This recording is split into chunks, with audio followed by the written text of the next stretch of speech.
निलंगा नगरपालिकेसाठी उमेदवार निवडीतच काँग्रेसने मारली बाजी। निलंगा नगरपालिका निवडणुकीत नगराध्यक्षासह प्रभागातील 23 नगरसेवक पदासाठी काँग्रेसकडून सर्वसामान्य नागरिकांच्या प्रश्नांची जाण असणारे, सामान्य घरातील उच्च शिक्षित, मितभाषी, अनुभवी व जनसंपर्क असलेले उमेदवार काँग्रेसचे जिल्हाध्यक्ष अभय साळुंखे यांनी आपले राजकीय चातुर्य दाखवत निवडणुकीच्या रिंगणात उतरवले असल्याने उमेदवार निवडीतच काँग्रेसने बाजी घेतल्याचं बोलले जाते। गतवर्षी झालेल्या लोकसभा व विधानसभा निवडणुकीत काँग्रेसच्या उमेदवाराला मिळालेल्या मताधिक्याच्या आत्मविश्वासावर काँग्रेस पक्ष निलंगा नगरपालिकेच्या निवडणुकीत ताकदीने उतरला आहे। भाजप आणि शिवसेना ठाकरे पक्षांसाठी ही अत्यंत महत्त्वाची निवडणूक असल्याने त्यांनीही कंबर कसली आहे। काँग्रेसच्या वतीने जिल्हाध्यक्ष अभय साळुंखे संपूर्ण यंत्रणा हातात घेऊन जुने आणि नवे असे सर्व काँग्रेस पदाधिकारी व कार्यकर्त्यांची मोड बांधून निवडणुकीची आखणी केली आहे। सामान्यांच्या प्रश्नांची जाण असणारे व जनसंपर्कातील उमेदवार निवडीसाठी त्यांनी विजयकुमार पाटील, अजित माने व डॉक्टर अरविंद भातांब्रे, हमीद शेख, अजित नाईकवाडे, अंबादास जाधव, सुधाकर पाटील, लाला पटेल, पंकज शेळके, विठ्ठल पाटील, ॲडव्होकेट नारायण सोमवंशी, विलास लोभे आदींची टीम करून उमेदवारांची निवड केली आहे। नगराध्यक्ष पदासाठी माजी नगराध्यक्ष म्हणून काम पाहिलेले हमीद शेख यांच्यासारखा अनुभवी, कुशल प्रशासक उमेदवार काँग्रेसला मिळाला। हमीद शेख यांची 15 महिन्यांचे नगराध्यक्ष म्हणून यशस्वी कारकीर्द अद्यापही नागरिकांच्या लक्षात आहे। शहर स्वच्छता, पहाटे 5 वाजता वार्डावार्डात फेरफटका, माजी सैनिकांना कर माफी, नागरिकांच्या समस्या सोडवण्यासाठी त्यांनी घेतलेली आमसभा हे विशेष लक्षात राहणारी कामे त्यांनी करून दाखवली असल्याने जनमानसात त्यांच्याबाबत आपुलकी निर्माण झाली आहे। त्यांच्यासोबत प्रभाग 1 मध्ये अनुभवी माजी सभापती म्हणून काम पाहिलेले अजित नाईकवाडे, सुनील नाईकवाडे यांच्या पत्नी सुनीता नाईकवाडे, प्रभाग 2 मध्ये अनुभवी व मुरब्बी राजकारणी म्हणून ओळख असलेले अशोकप्पा शेटकार व सोबतीला गंगूबाई सलघंटे उमेदवार आहेत। सलघंटे व शेटकार यांचा दांडगा जनसंपर्क प्रभागात पाहायला मिळतोय। प्रभाग 3 मध्ये 21 वर्ष तरुण उमेदवार भवानी प्रसाद नाईकवाडे मैदानात उतरल्याने तरुणाईत मोठी क्रेज निर्माण झाली आहे। नाईकवाडे परिवाराचे वार्डामध्ये मोठे योगदान राहिले आहे। त्यांचे वडील संतोष नाईकवाडे शिक्षक असल्याने त्यांचा जनसंपर्क अधिक आहे।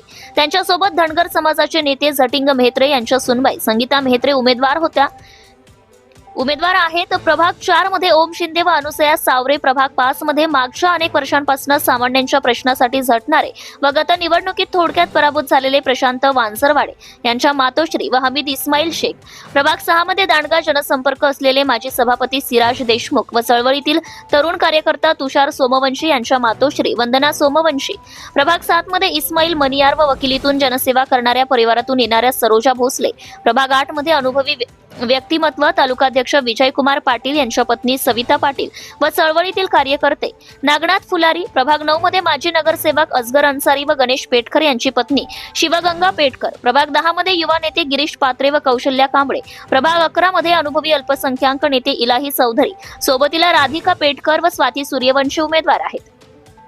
एकंदरीत काँग्रेस तरुण व अनुभवी उमेदवार मैदानात उतरवल्याने काँग्रेसला त्याचा फायदा होताना दिसतोय।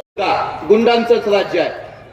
तुमचा वारसा काय, तुमचे संस्कार काय, तुमच्या कुटुंबाचा किती मोठा वारसा, असं असताना तुम्ही या निलंगा नगरीमध्ये साध्या काँग्रेस कार्यकर्त्याला पोलचिट्टी वाटताना, पॅम्पलेट वाटताना जर धमक्या देत असाल तर निलंगेकर नाव लावायची तुम्हाला काहीही गरज नाही। तुम्ही नाव बदला तुमचं।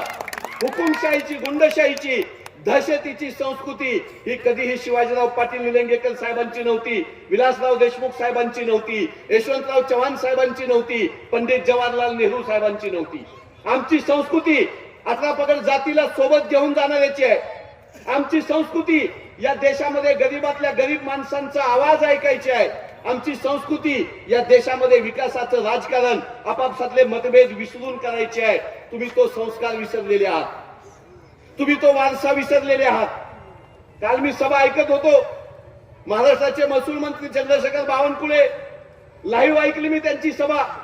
तुमच्या इथले उमेदवार भारतीय जनता पक्षाचे, त्यांच्या टीव्हीवरच्या बातम्या बघितल्या। इथले आमदार संभाजी पाटील निलंगेकर, त्यांच्याही मी बाईट बघितल्या आणि मला लक्षात आलं की अरे तुम्ही लोकसभेची निवडणूक लढताय का, तुम्ही विधानसभेची निवडणूक लढताय का?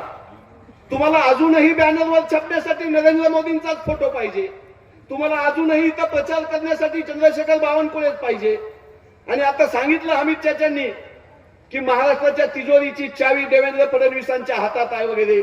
महाराष्ट्राच्या तिजोरी ही माझे 18 पगड जातीचे शेतकरी जो जीएसटी भरतात, मध्यमवर्ग, कामगार, व्यापारी जो घामाचा दाम कमवतात त्यामधून टॅक्स भरतात, ती तुमची माझी तिजोरी आहे. देवेंद्र फडणवीसांच्या निलंगा नगरपालिकेच्या अनुषंगाने आज आपण प्रचारार्थ या ठिकाणी उपस्थित झालात. काय अधिक माहिती काय सांगा? निलंगा नगरपालिकेमध्ये आमचे नेते अमित भैया देशमुख साहेब यांच्या मार्गदर्शनाखाली आणि आमचे जिल्हाध्यक्ष अभयजी साळुंके यांच्या नेतृत्वात आम्ही हे लढतोय. इथं जे आम्हाला हमीद शेख म्हणून जे उमेदवार भेटलेले ते अनुभवी आहेत, ज्येष्ठ आहेत, कामाचा अनुभव आहे, नगरपालिका चालवायचा अनुभव आहे. सगळ्या जाती धर्माला सोबत घेऊन जाणे. निलंग्यामध्ये 8 वर्षामध्ये विकास कामाच्या नावाखाली जो भ्रष्टाचार बोकाळलाय आणि इथल्या जनतेला नागरी प्रश्नावर काहीही काम भाजपानं केलेलं नाही. आता संभाजीराव पाटील निलंगेकर आश्वासनं देत आहेत. 8 वर्ष हातात सत्ता असताना तुम्ही गुत्तेदारांना बाहेरच्या आणून आपल्या नातेवाईकांना आणून आपले खिसे भरण्याशिवाय काही केलेलं नाही. ही लढाई कशी वाटते? ही लढाई थेट आहे की धनशक्ती विरुद्ध जनशक्ती आहे. प्रचंड पैशाचा मारा करतायत. त्यांच्या अनेक मंत्र्यांना त्यांनी इथं पैसे घेऊन पाठवल्याची आम्हाला माहिती मिळालेली आहे. निवडणूक आयोग कानाडोळा करतोय.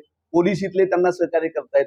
पण इथली जनता, इथला मतदार, इथले 18 पगड जातीचे सगळे नागरिक हे येत्या निवडणुकांमध्ये धनशक्तीला जनशक्तीच्या माध्यमातून, लोकशक्तीच्या माध्यमातून उत्तर देतील आणि निलंगा नगरपालिकेवर काँग्रेसचा तिरंगा फडकल्याशिवाय राहणार.